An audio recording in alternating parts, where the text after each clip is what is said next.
সম্মানিত ভিউয়ার্স, আসসালামু আলাইকুম ওয়া রাহমাতুল্লাহি ওয়া বারাকাতুহু। আশা করি সবাই আল্লাহর অশেষ রহমতে ভালো আছেন, সুস্থ আছেন। এই চ্যানেলে আর একটি নতুন গুরুত্বপূর্ণ ভিডিওতে আপনাদের সবাইকে স্বাগতম।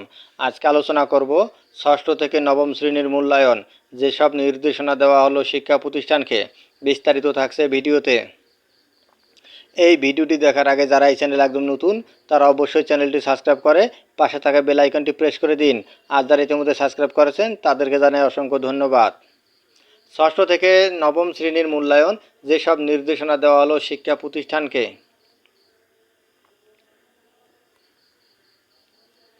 2024 শিক্ষাবর্ষের ষষ্ঠ থেকে নবম শ্রেণীর বিষয়ভিত্তিক ষান্মাসিক সামষ্টিক মূল্যায়ন কার্যক্রমে শিক্ষা প্রতিষ্ঠানের প্রস্তুতিমূলক নির্দেশনা দিয়েছে জাতীয় শিক্ষাক্রম ও পাঠ্যপুস্তক বোর্ড এনসিটিবি।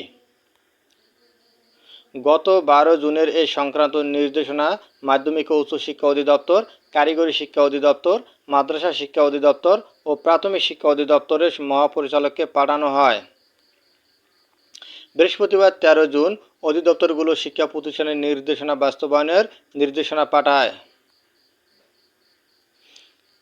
এনসিটিবির নির্দেশনা জানানো হয়, 2024 শিক্ষাবর্ষে সারা দেশের মাধ্যমিক পর্যায়ে সব শিক্ষা প্রতিষ্ঠানে ষষ্ঠ থেকে নবম শ্রেণীতে জাতীয় শিক্ষাক্রম 2022-এর আলোকে মূল্যায়ন কার্যক্রম পরিচালনার তথ্য জানানো হয়েছে।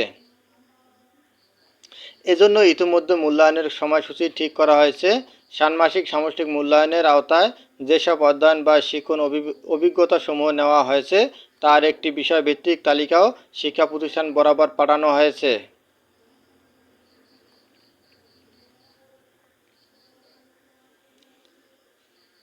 1. জাতীয় শিক্ষাক্রম 2022-এর আলোকে আগামী 3 জুলাই থেকে 30 জুলাই পর্যন্ত ষষ্ঠ থেকে নবম শ্রেণীর ষান্মাসিক সামষ্টিক মূল্যায়ন অনুষ্ঠিত হতে যাচ্ছে। মূল্যায়ন কার্যক্রম পরিচালনার সময়সূচি এবং বিষয়ভিত্তিক সর্বশেষ কোনো অভিজ্ঞতা অধ্যায় পর্যন্ত ষান্মাসিক সামষ্টিক মূল্যায়নের আওতায় আসবে তা ইতিমধ্যে পাঠানো হয়েছে। 2.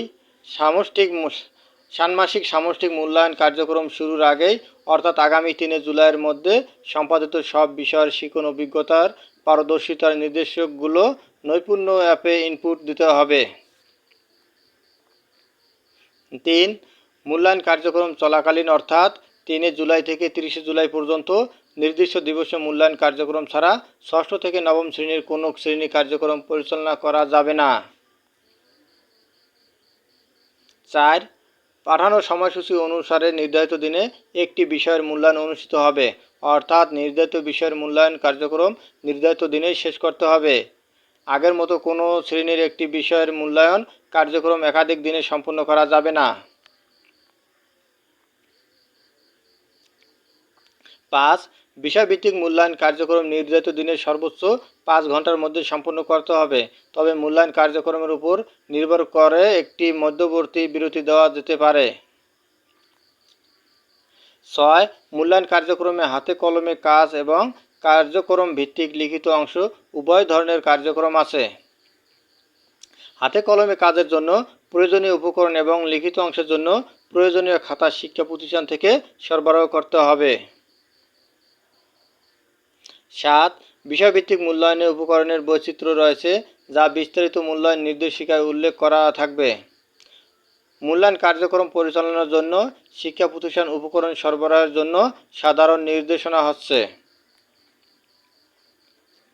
মূল্যায়ন কার্যক্রমে হাতে কলমের কাজের জন্য উপকরণ হচ্ছে শিক্ষার্থীর সংখ্যা বিবেচনায় সাদা/রঙিন কাগজ, সাইন পেন, কাঁচি, আটা বা গাম ইত্যাদি। লিখিত অংশের মূল্যায়ন কার্যক্রমের জন্য 16 পাতার খাতা, প্রয়োজনে অতিরিক্ত পাতা সরবরাহ করতে হবে। সরবরাহ করা মূল্যায়নপত্র থেকে শিক্ষার্থীর নির্দেশনা ও মূল্যায়ন/প্রশ্নপত্র অংশটি ফটোকপি করে সব শিক্ষার্থীকে সরবরাহ করতে হবে। 8. উপকরণ সরবরাহের ক্ষেত্রে মনে রাখতে হবে কোনো উপকরণের যেন ব্যয়বহুল না হয়। রিসাইকেল, রিইউজ, আপসাইকেল উপকরণ ব্যবহার করতে হবে।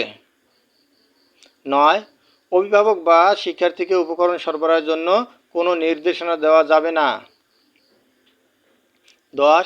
মূল্যায়ন কার্যক্রম পরিচালনার জন্য শিক্ষার্থীদের অভিভাবকের কাছ থেকে সীমিত পরিমাণে মূল্যায়ন কার্যক্রম পরিচালনা ফি নেওয়া যেতে পারে। 11 মূল্যায়ন কার্যক্রম পরিচালনার জন্য মূল্যায়ন নির্দেশনা মূল্যায়ন কার্যক্রম শুরুর আগের দিন নৈপুণ্য অ্যাপের প্রতিষ্ঠান ড্যাশবোর্ড এবং সংশ্লিষ্ট অধিদপ্তরের ওয়েবসাইটে পাওয়া যাবে। বিষয়ভিত্তিক মূল্যায়ন নির্দেশনা মূল্যায়ন কার্যক্রমের সময়সূচি অনুসারে নির্ধারিত দিনের আগের দিন পাওয়া যাবে। 12 মূল্যায়ন নির্দেশনায় শিক্ষকের জন্য করণীয়। শিক্ষার্থীদের জন্য করণীয় মূল্যায়নপত্র, শিক্ষকের জন্য পর্যবেক্ষণ চেকলিস্ট এবং মূল্যায়ন কার্যক্রম পরিচালনার জন্য বিষয়ভিত্তিক উপকরণের বিবরণ থাকবে। 13 ষান্মাসিক সামষ্টিক মূল্যায়ন কার্যক্রম পরিচালনা শেষে শিক্ষার্থীর অর্জিত পারদর্শিতার রেকর্ডের ভিত্তিতে নৈপুণ্য অ্যাপে পারদর্শিতার নির্দেশক পিআই নির্দিষ্ট সময়ের মধ্যে ইনপুট দিতে হবে। ধন্যবাদ জানিয়ে বিদায় নেওয়ার আগে আবারও অনুরোধ জানাই, যদি ভিডিওটি ভালো লাগে এবং সর্বশেষ আপডেট ভিডিও পেতে চান তাহলে অবশ্যই চ্যানেলটি সাবস্ক্রাইব করুন। ধন্যবাদ সবাইকে।